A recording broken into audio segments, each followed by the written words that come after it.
بسم اللہ الرحمن الرحیم. ناظرین السلام علیکم. پروگرام ہے باخبر, میں ہوں یاسر رحمان. ناظرین, کراچی کے بلدیاتی انتخابات میں اس وقت تینوں پارٹیز کے جو نتائج آنے کے بعد جو دعوے ہیں وہ برقرار ہیں اور تمام توپوں کو بظاہر جو ہے الیکشن کمیشن کی طرف جاتا ہوا دکھائی دے رہا ہے. پیپلز پارٹی نے ایک مثبت تاثر یہ دیا کہ انہوں نے کہا کہ جماعت اسلامی کے ساتھ ہم مل کر کام کرنے کو تیار ہیں اور ابھی معاملہ جو ہے وہ میئر کے اوپر آ کر رک گیا ہے. اگر ہم جماعت اسلامی کے حوالے سے بات کریں تو انہوں نے کہا کہ ہمارے شدید تحفظات ابھی بھی برقرار ہیں. جب تک یہ شدید تحفظات دور نہیں ہو جاتے اور ہمیں نمبر 1 نہیں مان لیا جاتا تو اس وقت تک ہم معاملات کو آگے بڑھتا ہوا نہیں دیکھ رہے. حالانکہ انہوں نے کل یعنی جمعے والے دن یوم تشکر کا بھی اعلان کر دیا ہے. اور تیسری طرف اگر ہم دیکھیں تو پی ٹی آئی کا معاملہ یہ ہے کہ انہوں نے کہا کہ سرے سے جو الیکشن ہوا ہے بلدیاتی اس کو کالعدم قرار دے دیا جائے. انہوں نے مطالبہ کر دیا. جناب اس پر بات کریں گے. پہلے موضوع میں سب سے پہلے تعارف کروا دیتے ہیں. جناب کے ذریعے ہمیں جوائن کیا ہے مرتضیٰ سولنگی صاحب نے, ہمیں اسکائپ ہی کے ذریعے جوائن کیا ہے شنیلا مار صاحبہ نے, اور ہمیں اسلام آباد اسٹوڈیوز میں جوائن کر رہے ہیں جناب آغا اقرار ہارون صاحب, ڈاکٹر فاروق عادل صاحب, اور لاہور اسٹوڈیو سے ہمیں جوائن کر رہے ہیں اعظم چودھری صاحب. مرتضیٰ سولنگی صاحب, آپ سے پہلا سوال جناب فرمائیے گا. سر, پہلے سوال میں ہم ذرا بات کر لیتے ہیں. کراچی کے بلدیاتی انتخابات میں ناکامی کے بعد جو پی ٹی آئی نے انوکھا دعویٰ کر دیا, یہ دعویٰ انوکھا ہے, یہ ایکسپیکٹڈ تھا؟ اور دوسرا یہ فرما دیجئے گا کہ کراچی کا میئر کون بننے جا رہا ہے اور کیا پی پی اور جماعت اسلامی کے تحفظات جو پاکستان پیپلز پارٹی ہے دور کرنے میں کامیاب ہو پائے گی؟ شکریہ جی. ابھی پچھلے کچھ دنوں سے ہم لوگ جو بات کر رہے تھے کہ الیکشن لازمی طور پر استحکام پیدا کرنے کا ذریعہ نہیں ہوتا.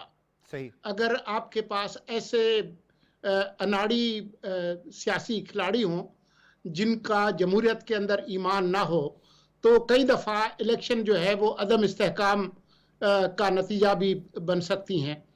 یہ اچھی بات ہے کہ اس دفعہ جو لوگ عدم استحکام پیدا کر سکتے تھے وہ پہلی پوزیشن تو نہیں, دوسری پوزیشن تو کیا وہ تیسری پوزیشن پہ ہیں.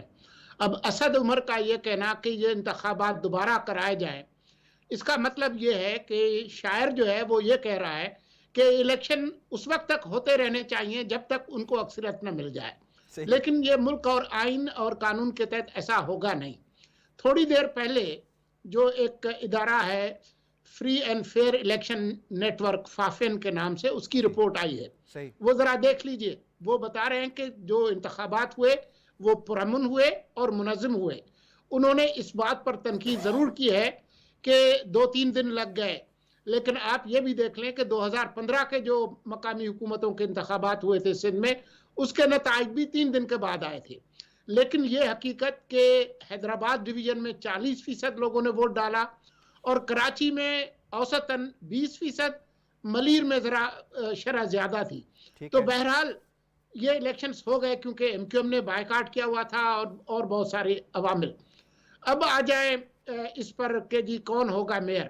اس وقت پیپلز پارٹی کی پہلی پوزیشن ہے, لیکن دوسری پوزیشن پہ جماعت اسلامی زیادہ دور نہیں ہے. آج جو ان کی ملاقات ہوئی ہے جس میں پیپلز پارٹی کا وفد گیا تھا جماعت اسلامی کے دفتر, تو جو ماحول میں نے دیکھا ہے میرے خیال میں یہ معاملات طے ہو جائیں گے اور پیپلز پارٹی لچک کا مظاہرہ کرے گی.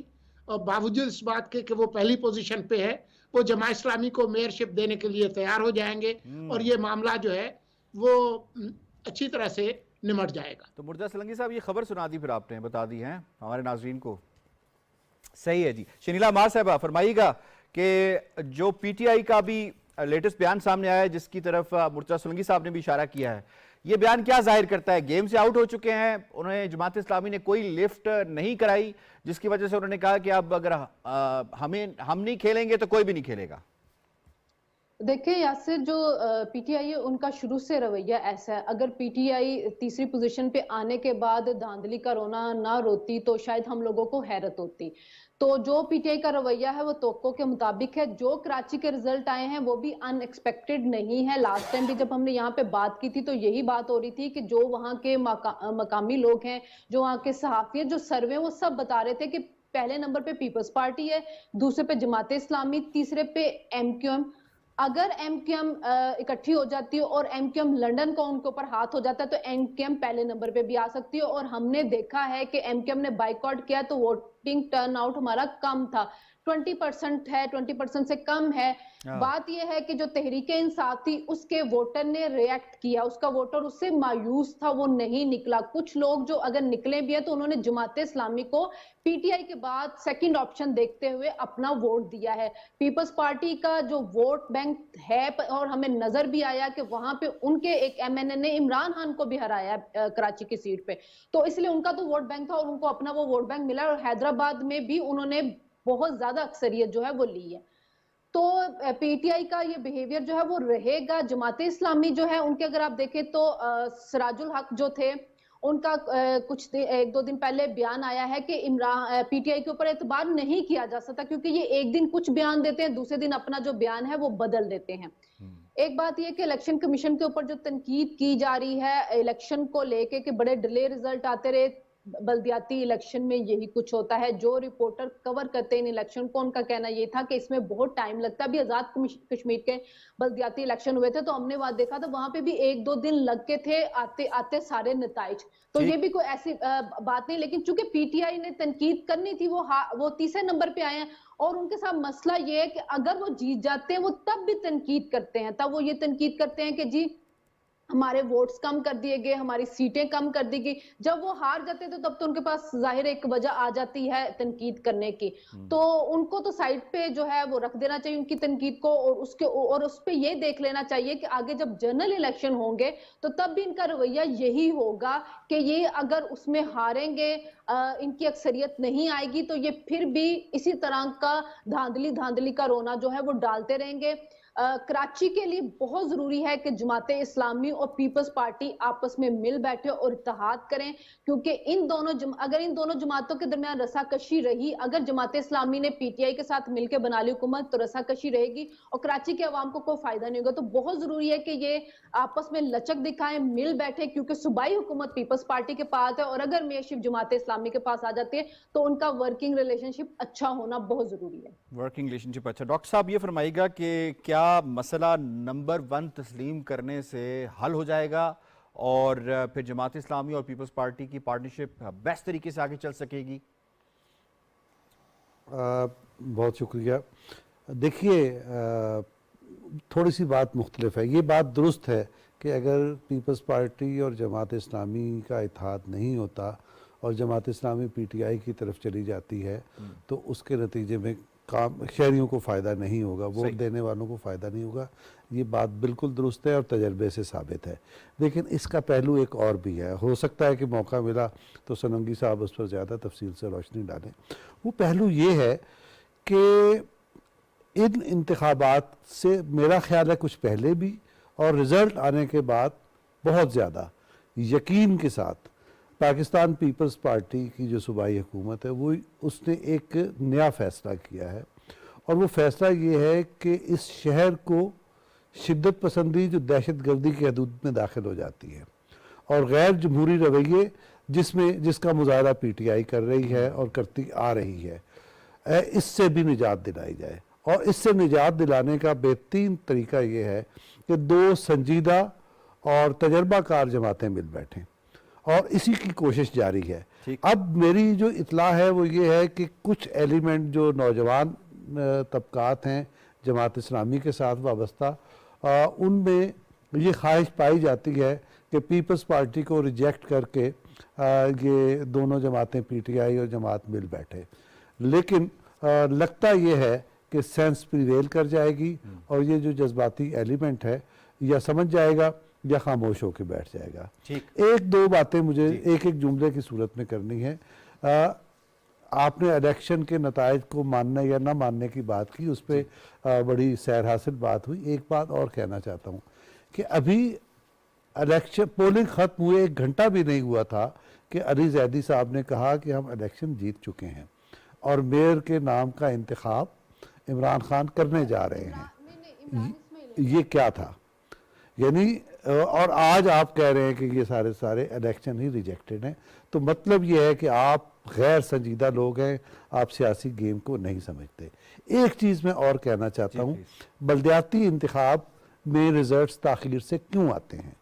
बल्दियाती इंतखाब के एक छोटे से यूनिट में, एक हलके में चेयरमैन, वाइस चेयरमैन और इसके अलावा 8-10 काउंसलर्स होते हैं, बैक वक्त एक आदमी इतने वोट डालता है। ठीक है, उसकी काउंटिंग में जो शनीला ने कहा कि हमने वक्त देखा लगता है, प्रोसेस लंबा है। ठीक है। सिर्फ एक गलती हुई है कि इलेक्शन कमीशन इस प्रोसेस को लोगों तक वाजे नहीं कर सका। सही है। अगर ये वाजे कर लिया होता तो बिल्कुल ठीक है। बिल्कुल ठीक है, आपका पॉइंट आ गया जी। आगा साहब फरमाइएगा, हमने पार्टीज के पॉइंट ऑफ व्यू से बात तो कर ली, अब थोड़ी कराची के अवाम के हवाले से भी बात कर लेते हैं। कराची के अवाम के लिए सबसे मौजू कॉम्बिनेशन कौन सा हो सकता है? बहुत शुक्रिया। देखिए, बात यह कि अगर आप हिस्टोरिकली देखें तो इवन जब मैं 70 की दहाई की बात कर रहा हूँ, जब पाकिस्तान पीपल्स पार्टी इतनी मजबूत पार्टी थी कि कहते थे खंभा भी खड़ा करती थी तो वो लोग उसको वोट देते थे, तब भी जमात इस्लामी ने अपना क्लाउट वहाँ पे सर्वाइवल के तौर पे रखा था। और इवन पीपल्स पार्टी के ज़माने में भी अगर आप लोकल बॉडीज़ की इलेक्शन की बात करें, खासकर पीपल्स पार्टी के फौरी बात की बात करें, तो जमात इस्लामी के मेयर रहे हैं।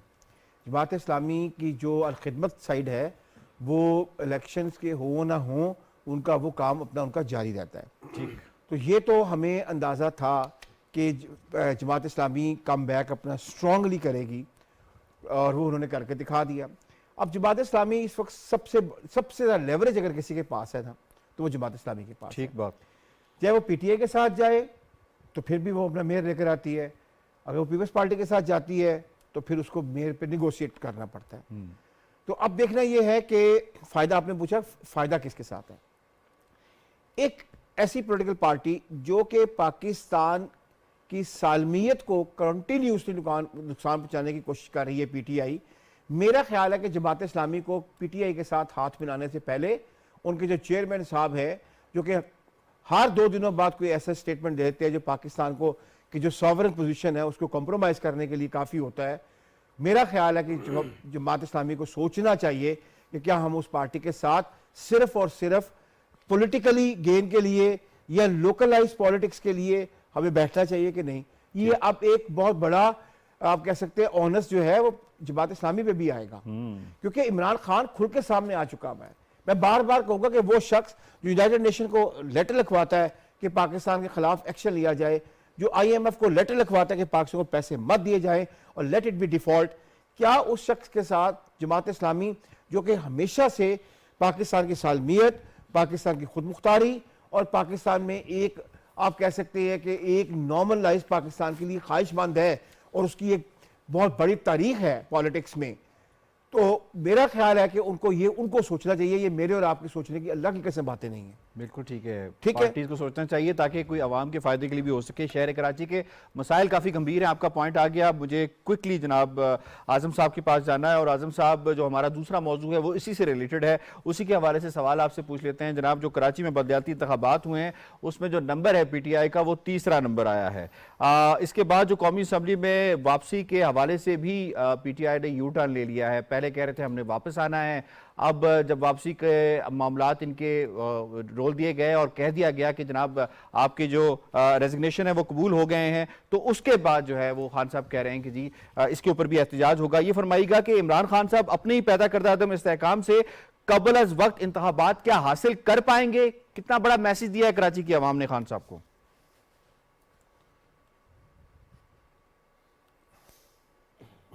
देखिए, सबसे पहले तो मैं कराची के हवाले से बात करूंगा। एक तो बड़ी अच्छी बात है कि कराची के अंदर बलदियाती इंतखाबात हो गए और वो भी पुरअमन तरीके से, क्योंकि बार बार इलेक्शन जो मुलतवी हो रहे थे उससे कराची की आवाम को, कराची शहर को नुकसान, सिंध को नुकसान पहुंच रहा था। तो उसमें एक कन्फ्यूजन रही कि पता नहीं होते हैं या नहीं, और फिर भी इलेक्शन से एक दिन पहले तक कन्फ्यूजन पाई जा रही थी, लेकिन इसके बावजूद बहुत अच्छी बात है कि इंतखाबात हो गए। और साथ साथ एक बात और करूंगा कि MQM ने अपना सियासी नुकसान किया, जो इंतखाबात का बाइकाट किया, नहीं करना चाहिए था। अगर MQM इंतखाबात में होती तो आज मेयरशिप के लिए फॉर्मेशन थोड़ी मुख्तलिफ होती। अब मैं आता हूँ खान साहब की तरफ। देखें, आपके इस प्रोग्राम की वसातत से मैं पहले भी दो दफ़ा ये अर्ज कर चुका हूँ कि PTI वफाक में वापसी के बारे में गौर कर रही है। सही बात। अच्छा, वो चल रही थी उनके अंदर डिबेट जो कि बाहर नहीं आ रही थी। उसके बाद वाज़े तौर पे इमरान खान साहब ने अंदिया दिया कि हम पार्लियामेंट में वापस जा रहे हैं, लेकिन खान साहब शायद ये बात भूल गए थे कि वो खुद ही इस्तीफे दे चुके हुए हैं पार्लियामेंट के अंदर। اچھا اگر وہ ان کو یاد ہوتا تو شاید یہ صورتحال نہ ہوتی. اچھا اس کے بعد جب پہلے 12 ریزگنیشن اور اس کے بعد جو 35 ریزائن ایکسیپٹ کیے گئے تو اس پہ دیکھیں انہوں نے بڑا اس پہ شور مچایا کہ جی یہ دیکھیں 35 استعفے کیوں منظور کیے گئے, جس کا اگر آپ نے اسپیکر قومی اسمبلی پرویز اشرف صاحب کی جو سٹیٹمنٹ ہے اگر اس کو غور سے دیکھیں تو بڑا مدلل اس کے اندر جواب ہے. ٹھیک, یہ 35 وہ لوگ ہیں جنہوں نے میڈیا پہ آ کے یا پارلیمنٹ کے اندر براہ راست سامنے آ کے جنہوں نے اپنے استعفوں کا اعلان کیا, اسپیکر نے جواب بھی دے دیا سوال سے. ایویڈنس قومی اسمبلی کے اندر کلیکٹ کی گئی ویڈیوز کی صورت میں یا پکچر, جی ان لوگوں کے ریزائنز ایکسیپٹ کیے گئے ہیں. اگر باقی لوگ بھی سامنے آ کے کہنے کو تیار ہوں تو ان کے استعفے بھی منظور ہو جائیں گے. لیکن ساتھ آپ اسپیکر کا دوسرا بھی ایک دیکھیے گا, وہ یہ بھی کہہ رہے ہیں کہ پی ٹی آئی کے کچھ لوگوں نے ان سے رابطہ کر کے یہ بھی کہا کہ وہ استعفے نہیں دینا چاہتے. اب دیکھیں یہ بڑی کلیئر بات ہے, اگر پی ٹی آئی واقعی پارلیمنٹ کے اندر واپس جانا چاہتی تھی تو ایک وفد جو ہے قومی اسمبلی میں ملا تھا اسپیکر سے, تو وہ ان کو کہہ سکتے تھے کہ ہمارے ریزائنز جو ہے نا ان کو نہ ایکسیپٹ کیا جائے, ہم واپس آ رہے ہیں. لیکن انہوں نے ایسی کوئی بات نہیں کی. اگر وہ ریزائن دینا چاہتے تھے تب بھی کلیئر کریں, اپنے لوگوں کو سامنے لے آئیں. چلے اب تو ایک ایگزامپل قائم ہو گیا نا, آپ پارلیمنٹ میں نہ جائیں, آپ میڈیا میں بیٹھ کے ان لوگوں کے سامنے ان کے چہرے لے آئیں, ان کہیں کہ جی یہ لوگ جو ہے نا اعلان کر رہے ہیں یہ واپس نہیں جانا چاہتے, ان کے ریزائن بھی ایکسیپٹ ہو جائیں گے. یہ ڈوئل پالیسی اب نہیں چل سکتی. دوسرا یہ ہے کہ دیکھیں آپ قومی اسمبلی اور صوبائی اسمبلیاں دونوں کی صورتحال, اب ایک صوبائی اسمبلی جو ہے نا وہ ٹوٹ چکی ہے, دوسری صوبائی اسمبلی کی ریکوزیشن جو ہے وہ بھی ایکسیپٹ ہو چکی ہے, گورنر نے ایکسیپٹ کر لیا ہے, 2 اسمبلیاں جو ہے نا وہ ختم ہو گئی. اب آپ قومی اسمبلی میں بیٹھ کے کیا کرنا چاہتے ہیں, کیوں واپس جانا چاہتے ہیں؟ آپ تو انتخابات کا مطالبہ کر رہے تھے, اب آپ کو انتظار کرنا پڑے گا کیونکہ قومی اسمبلی نے اپنی آئینی مدت پوری کرنی ہے. جب قومی اسمبلی اپنی آئینی مدت پوری کرتی ہے تو آپ کو جنرل انتخابات تب ملیں گے, اس سے پہلے تو صوبائی اسمبلیوں کے انتخابات ہونے جا رہے ہیں جو آئین میں ایک طریقہ کار طے ہے. تو لہٰذا میرا خیال ہے کہ یہ اب بلا جواز ہے ان کا وویلا کہ ہم واپس جانا ہے یا نہیں جانا. مرزا سولنگی صاحب, نظام سے نکلنے والے کیا نظام کے ساتھ ہی کھیل رہے ہیں؟ دیکھیں جی, عمران خان جو ہے وہ ایک انارکسٹ ہیں جو تلے ہوئے ہیں کہ ملک کا جو سیاسی نظام ہے اس کو تہوبالا کیا جائے اور عدم استحکام کا شکار کیا جائے. یہ قومی اسمبلی میں جو آ رہے تھے وہ اس لیے نہیں آ رہے تھے کہ قومی اسمبلی کے عمل کا حصہ بنے اور اپوزیشن کا رول پلے کریں, الیکٹورل فریم ورک کو طے کریں, اس طرح کی ان کی کوئی خواہش نہیں تھی. ان کا مقصد یہ تھا کہ کوئی صورت نکل آئے کہ ہم موجودہ حکومت کو عدم استحکام کا شکار کریں. اب اگر آپ سیاست کھیلتے ہیں تو باقی جو لوگ ہیں وہ ان سے آپ سیاست کی توقع کیوں نہ کریں, تو وہ بھی جوابی سیاست کریں گے. اب انہوں نے آپ کا جو یہ پورا حربہ تھا اس کو ناکام بنا دیا ہے, تو یہ تلملا رہے ہیں کہ جی یہ آپ نے کیوں منظور کیے. بھئی آپ بتائیں کہ ہم نے نہیں دیا تھا استعفیٰ, آپ صبح شام یہی کہتے رہے کہ ہم نے استعفے دیے ہیں, تو آپ کس منہ سے جو ہے وہ کہتے ہیں کہ جی ہمارے استعفے کیوں منظور کیے. تو بنیادی بات یہ ہے کہ وہ جمہوریت میں یقین نہیں رکھتے. وہ یہ ساری جو اسمبلیاں جو انہوں نے تحلیل کروائیں, پنجاب اور خیبر پختونخوا میں تو کوئی آئینی بحران نہیں تھا, آپ وہ اسمبلی تحلیل کرتے ہیں جو چل نہ رہی ہو. ٹھیک بات. جہاں پر آپ کی 2/3 اکثریت ہو خیبر پختونخوا میں, یہ آپ نے زیادتی کی ہے وہاں کے عوام کے ساتھ, اور وہاں کے جو عوام ہیں ان کو اس کا بدلہ لینا چاہیے اگلے انتخابات میں, ووٹ کے ذریعے بدلہ لینا چاہیے. شنیلا مار صاحبہ, واپسی کا جو فیصلہ ہے اس میں کیا پارلیمنٹ کو مضبوط کرنے کی کوئی صحیح تھی یا اسے مزید کمزور کرنے کی کوئی پلاننگ تھی؟ دیکھیں اس پروگرام کے اندر میں اور اعظم چودھری صاحب جو تھے وہ مسلسل یہ بات کہتے تھے کہ پی ٹی آئی جو ہے وہ پارلیمنٹ کے اندر واپس آئے, پی ٹی آئی جو ہے وہ جمہوری رویہ اپنائے, پی ٹی آئی مذاکرات کرے, کیونکہ سیاستدان ہمیشہ مذاکرات سے ہی جیتتے ہیں.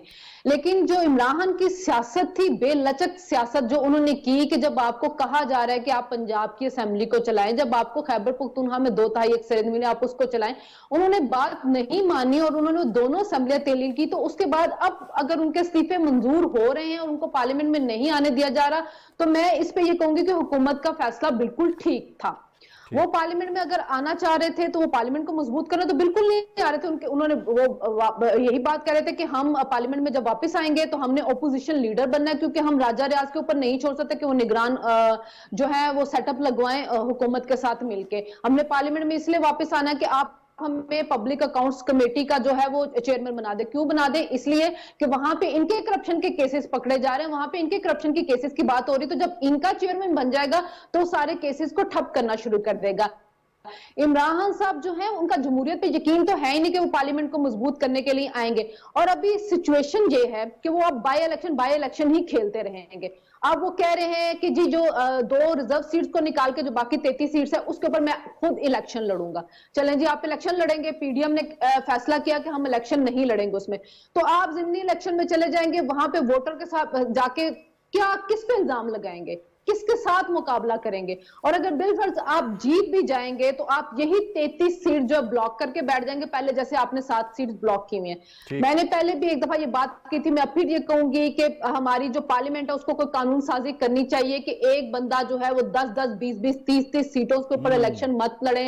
ये अवाम के टैक्स का पैसा जाया करने के मुतरादिफ बात होती है। तो आप अवाम के टैक्स का पैसा बचाएं, कानून साजी करें। 1 या 2 सीटों में जैसे हमारे हमसाया मुल्क भारत के अंदर है, तो वैसे पाकिस्तान के अंदर भी जो है ना कानून जो है वो बनना चाहिए। तो पीटीआई के अगर ये इलेक्शन लड़ते हैं, इमरान खान जीत भी जाती, फिर भी इनकी जो अक्सरियत पार्लियामेंट के अंदर नहीं होगी। अगर एतमाद का वोट लेने के लिए सदर कहते भी हैं और वजीर आजम नहीं ले पाएंगे, तो फिर उसके बाद रन ऑफ इलेक्शन में भी जो है वो हुकूमत जीतेगी। तो ये हुकूमत की एक सियासी चाल थी जो उन्होंने इमरान खान की सियासी चाल के जवाब में चली, और अब वो हक बजानत थे ये चलने के लिए, क्योंकि इमरान खान ने जिस किस्म की सियासत की है उन्होंने उनको वहां पे पहुंचा दिया। और देखिए, धोस धमकी प्रेशर से वो इंतखाबात नहीं ले सकते। ये 2014 में भी उन्होंने देख लिया था जब वो हर रोज ऐलान करते थे और उनको हुकूमत नहीं गई थी। तो अब भी अगर वो धरने प्रेशर देते रहेंगे तो उनको इंतखाबात नहीं मिलेंगे, इंतखाबात अपने वक्त पे होंगे। ठीक है डॉक्टर साहब, इस्तीफे देने के बाद इस्तीफे कबूल करना क्या सियासी चाल थी या आईनी तकाजा? अब ये क्या सवाल मैं आपका जी, प्रॉपर्ली समझ नहीं इस्तीफे पाया। उन्होंने दिए, स्पीकर ने इस्तीफे कबूल कर लिए। अब ये फरमाइएगा कि ये तो एक आईनी तकाजा है या कानूनी तकाजा है कि आपको एक इस्तीफा दे दिया गया, आपने कबूल कर लिया, तो इसमें सियासी चाल कौन सा है? मैं ये बात समझ गया था, मैं अपनी बात शुरू कर रहा था। मैं गुजारिश आपसे ये करना चाहता हूँ कि देखें, आपने इस्तीफे दे दिए, उन्होंने कबूल कर लिए, ये एक सीधी सीधी बात है। इस वक्त सीधी बात हो नहीं रही, इस वक्त चालें चली जा रही हैं।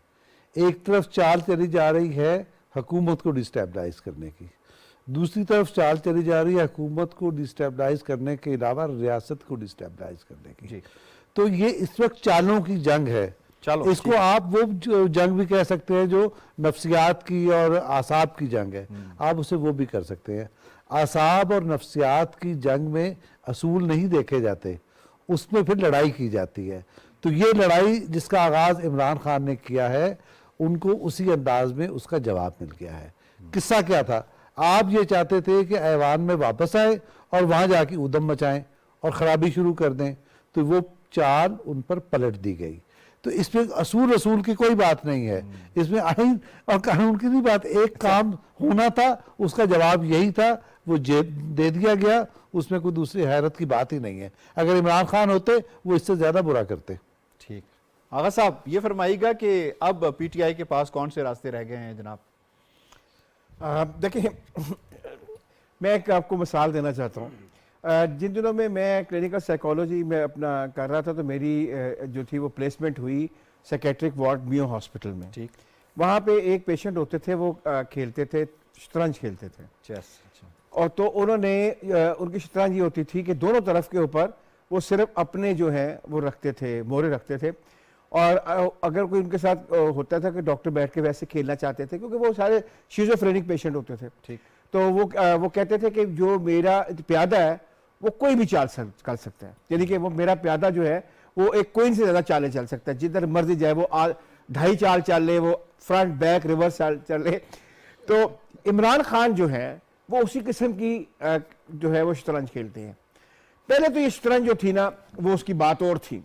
वो शतरंज खिलाने वाले थे, वाकई जो चाल इमरान खान चलता था उसका प्यादा वाकई जो है वो 2.5 चाल भी चल सकता था, फ्रंट बैक भी चल सकता था और क्रॉस ओवर भी कर सकता था। ठीक।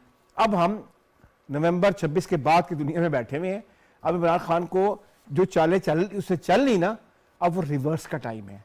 बहुत प्यारी बात की है डॉक्टर साहब ने कि ये रियल पॉलिटिक हो रही है इस वक्त। वो चाहता क्या था? वो चाहता ये था कि जैसे जैसे मैं बिल्डअप करूंगा और नेशनल असेंबली को तोड़वाने के लिए, उससे पहले मैं अपना लीडर ऑफ अपोजिशन इंस्टॉल करूंगा, ताकि उसके बाद जो भी वुड भी जो इंटरिम गवर्नमेंट बनेगी वो मेरी मर्जी से उन्होंने तो बनेगी, पोजीशन भी मांग ली थी। जो मेरी मर्जी से बनेगी। अब हमेशा ऐसा होता नहीं है, सही है। ठीक है। और वो अभी तक उनको ये समझ आई है, लेकिन एक बात है, उनको ये बात जो है समझ बहुत अच्छी तरह आ जाएगी जब वो जाएंगे इलेक्शन में परमिशन असेंबली के, खासकर केपीके में। ठीक। केपीके में मैं आजकल बड़ा फॉलो कर रहा हूं केपीके की पॉलिटिक्स को। सही है। जनाब वहां का एक आम वोटर जो है वो आप देखिएगा कि क्या रिजल्ट देता है पीटीआई के खिलाफ। आप उनको तो छोड़ दें, पॉलिटिशियन को छोड़ दें। और एक और बात मैं करूंगा, देर आयत दुरुस्त आयत, ये फैसला बहुत पहले हो जाना चाहिए था। ये पीटीआई के लोग वहां बैठकर काम कोई नहीं करते थे, कहते थे हमने इस्तीफे दे दिए हुए हैं, तनख्वाह पूरी लेते थे, घर उन्होंने नहीं छोड़े, गाड़ियां उन्होंने नहीं छोड़ी, और ठीक ठाक रियासत के ऊपर उन्होंने जो बोझ डाला हुआ था। और वो कहते थे, जब उठ जाता था वो कहते थे कि हमने तो दे दिया रिजाइन, लेकिन ऑफिशियल तो नहीं मानेंगे ये। बिल्कुल ठीक। अब इमरान खान को पता चलेगा कि तमाम चालें उसकी नहीं हो सकती हैं, और ये शतरंज पे अब दूसरी तरफ भी कोई बैठा हुआ है। बिल्कुल, शतरंज की दूसरी तरफ ही चाल और ढाई चाल के हवाले से बात हुई। जनाब क्विकली हमें प्रोग्राम के तीसरे मौजू की जानिब बढ़ना है। वो मौजू है पाकिस्तान की मईशत को लेकर, जिसमें एक अच्छी खबर का सिलसिला शुरू हुआ यूएई की जानिब से, जहां पे रोल ओवर किया गया जो पाकिस्तान में डिपॉजिट पड़ा था स्टेट बैंक के पास, और मजीद $1 अरब के हवाले से भी बात की गई। इस पर बात करने के लिए इस वक्त टेलीफोन लाइन पर हमारे साथ मौजूद हैं जनाब यूएई में पाकिस्तान के सफ़ीर फैसल तिरमिज़ी साहब। अस्सलाम वालेकुम फैसल तिरमिज़ी साहब।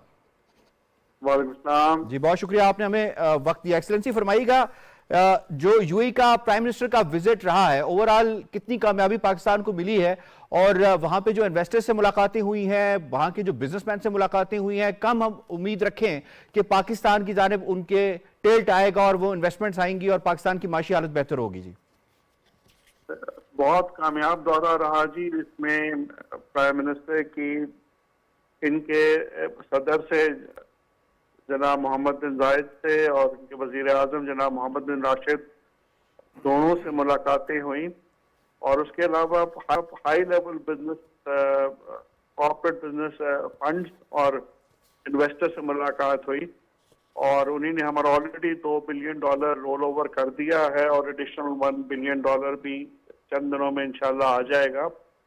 पर जो सबसे अहम बात है कि जी हमें यहाँ पे बिजनेस टू बिजनेस कॉन्टैक्ट्स बढ़ाने और हमें अपनी बिजनेस को कम्पिटिटिव बनाने हैं, क्योंकि पाकिस्तान, वो लोग कहते हैं कि जी एक मार्केट है 240 मिलियन लोगों की, तो बहुत 24 करोड़ लोगों की मार्केट है, तो बहुत अट्रैक्टिव मार्केट है। और ये यूएई और गल्फ में बहुत ज़्यादा इनके पास लिक्विडिटी बहुत है, तो they are looking for avenues जहाँ पे वो अपना कैपिटल इन्वेस्ट कर सकें और उधर वो कैपिटल ग्रो कर सकें। तो ये हमारे लिए बहुत एक मौका है पाकिस्तान के लिए कि इनसे ज़्यादा बिजनेस टाइज बढ़ाएं हम। ठीक है, आपने लिक्विडिटी के हवाले से बात की जो कि हौसला अफजा है। कुछ हमारे ह्यूमन रिसोर्सेज के हवाले से भी मसाइल हैं जो यूएई के अंदर सामने आ रहे हैं। तो इस मुलाकात के अंदर उन मसाइल को जो वो पाकिस्तानी वहाँ पर रहते हैं, उनके वीज़े रिन्यूअल के हवाले से, कंपनीज में मुलाजमतों के हवाले से, इस पर क्या बात हुई और इस पर हमें कितनी जल्दी जो है अच्छी खबर सुनने को मिलेगी? जी नहीं जी, ये मसाइल उनसे हमने रेज किए थे, और जहाँ तक नंबर्स का ताल्लुक है, यूएई में सबसे दूसरी बड़ी कम्युनिटी पाकिस्तानियों की है। 16 से 17 लाख पाकिस्तानी यहाँ पे काम कर रहे हैं और रहते हैं, और ऑन एन एवरेज यहाँ से 30 से 50 हज़ार पाकिस्तानी हर महीने यहाँ पे टूरिज्म के लिए भी आते हैं। कुछ हमसे भी लोगों ने रेज किया कि जी कुछ डिस्ट्रिक्ट के मसाइल हैं, और हमने इनसे रेज किया, तो उस पर भी इंशाल्लाह इन्हीं ने कहा कि जी ऐसा कोई मसला नहीं है, बट अगर वही नंबर स्पीक फॉर देमसेल्फ के अगर इतने मसाइल होते तो आप से 30 से 50 हज़ार टूरिस्ट ना आता महीने का, और 16-17 लाख आपका वर्कर ना होता इस मुल्क में। ٹھیک ہے فیصل تمہیں صاحب یہ بھی فرمائیے گا کہ ہم بات تو کر رہے ہیں کہ دوسرے جو انویسٹرز ہیں وہ پاکستان میں خود پاکستانی انویسٹرز کافی بڑی تعداد میں جو ہے موجود ہیں UAE کے اندر، اس کے لیے آپ کی جانب سے کیا اقدامات کیے جا رہے ہیں کہ اگر ان کا جو ٹرسٹ ایشو ہے وہ ریزالو ہو جائے اور وہ پاکستان میں آ کے وہ مختلف انڈسٹریز کے اندر لگائیں؟ جی میں نے یہاں پہ جتنی بھی میری بزنس کاؤنسل سے ملاقات ہوئی جہاں پہ پاکستانی بزنس مین انویسٹرز ہیں ان سے میں نے 2 درخواستیں کی ہیں 3 جی نمبر 1 میں نے کہا کہ جی آپ لوگ ریئل اسٹیٹ میں پیسہ ڈال رہے ہیں پر وہ اس کا فائدہ نہیں اکانومی کو کیونکہ وہ پیسہ سرکولیشن بھی نہیں آتا.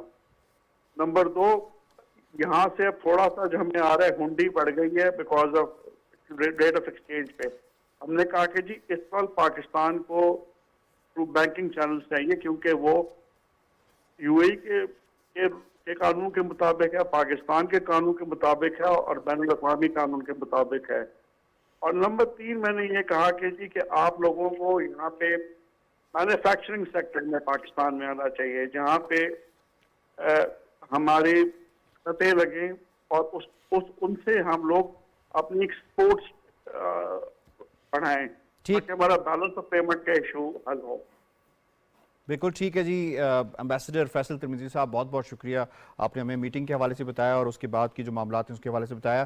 مرزا سولنگی صاحب فرمائیے گا سر، ملک کے ڈیفالٹ کے حوالے سے آج بھی کوئی سینٹ میں بات چیت ہوئی ہے، یہ بتائیے گا کہ ڈیفالٹ کی ڈیفینیشن کا سامنے آنا کتنا ضروری ہے کہ ہر دوسرا شخص جسے دیکھیں ٹی وی پہ بیٹھ کے وہ ڈیفالٹ کی گردان جو ہے وہ دوہرا ہوتا ہے. کیا LCs کا نہ کھلنا جو تھوڑا سا تعطل آ گیا ہے اس سے پاکستان ڈیفالٹ کر گیا؟ نہیں جی، پاکستان نے ڈیفالٹ نہیں کیا اور امید یہی ہے کہ یہ جو باتیں ہیں یہ صرف باتیں ہی رہ جائیں گی.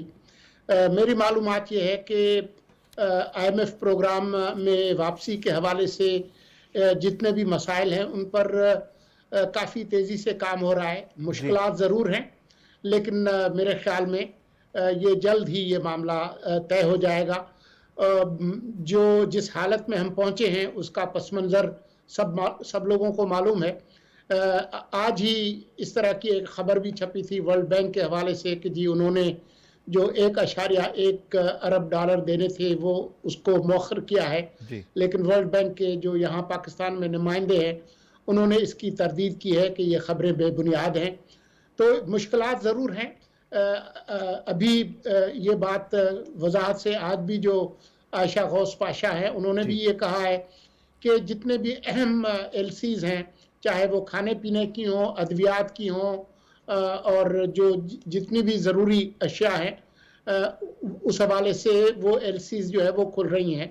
یہ مشکل صورتحال ضرور ہے لیکن میرا خیال ہے کہ یہ عنقریب یہ مسئلہ جو ہے وہ حل ہوگا. ٹھیک ہے شنیلا صاحبہ، کوئکلی آپ کی جانب سے ایک کامنٹ چاہیے ہوگا. یہ فرمائیے گا جس وقت کنٹینرز کھڑے ہیں، اسٹیٹ بینک کے گورنر نے بھی آج بات کی ہے کہ جی نیکسٹ ویک تک انشاءاللہ پاکستان کی جو فارن ایکسچینج ریزروز ہیں ان میں بہتری آئے گی اور وہ کلیئر ہو جائیں گے.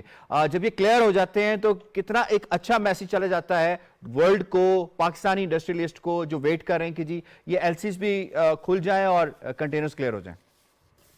دیکھیں پاکستان کے فورن ریزروز کا مسئلہ تو ہے، ہمارے ریزروز جو بڑی تیزی سے گر رہے ہیں اور جو ڈالرز ہے ان کا انفلوز نہیں آؤٹ فلوز زیادہ ہے. تو اب جو گورنر اسٹیٹ بینک کا ہے کہ کچھ دیکھیں امپورٹ، عائشہ غوث بخش نے بھی یہ بات کی تھی کہ امپورٹ کی بھی کچھ چیزوں کے اوپر ہم نے پابندی لگائی ہوئی ہے. تو ہم نے بینکوں کو بتا دیا کہ کون کون سی جو امپورٹ کی چیزیں اس کو آپ لے کے آ سکتے ہیں. تو جب نیکسٹ ویک سے آپ کے ڈالرز آنے شروع ہوں گے اور اس کے بعد آپ کی LCs کھلیں گی، اور LCs کا مسئلے اس لیے بھی ہو رہے ہیں، دیکھیں ہمارے جو ایکسچینج ریٹ کا بہت فرق ہے، ڈالر جو اوپن مارکیٹ میں اور بینک کے اندر یہ بھی بہت فرق آ رہا ہے جس کی وجہ سے بھی مسئلے بنے ہوئے ہیں. تو نیکسٹ ویک سے جب آپ کو ڈالرز آنے شروع ہوں گے جو گورنر اسٹیٹ بینک نے کہا ہے، تو اس کے بعد جب آپ کے یہ کھلنے شروع ہوں گے تو ورلڈ کو ایک میسج یہ بھی جائے گا کہ پاکستان کی اکانومی جو ہے وہ سٹیبل ہو رہی ہے. جو ڈیفالٹ کی رٹ لگائی جا رہی ہے اس کا خطرہ کہیں پہ بھی نہیں. اور ہمیشہ ڈیفالٹ پاکستان یا کوئی بھی ملک تب کرتا ہے جب اپنی بیرونی ادائیگیاں نہ کر سکے. LCs کھولنے کے اوپر کوئی ملک، بند کرنے پہ کوئی ملک بھی ڈیفالٹ نہیں کرتا. ابھی تک جتنے بھی ہمیں بیرونی ادائیگیوں کے مسئلے ہیں وہ ہم نے پورے کیے ہیں. ٹھیک ہے جی، سوورن جو آپ نے گارنٹی کی ہوتی ہے اس کو آپ کو پورا کرنا ہوتا ہے. جناب کوئکلی اعظم چودھری صاحب یہ فرمائیے گا، کچھ پرائیویٹ بینکس نے فورن ایکسچینج کے اندر جس طرح کا معاملہ کیا, ایکسچینج ریٹ میں جس طرح سے نقصان پہنچایا, ایکسچیکر کو بھی نقصان پہنچایا اور عام پاکستانی کو بھی نقصان پہنچایا, کتنا ضروری ہے کہ اسٹیٹ بینک یہ بتائے کہ ریٹ آف اسٹیٹ ہوتی ہے, ان کے خلاف ایکشن لیا جائے, انہیں پینالائز کیا جائے؟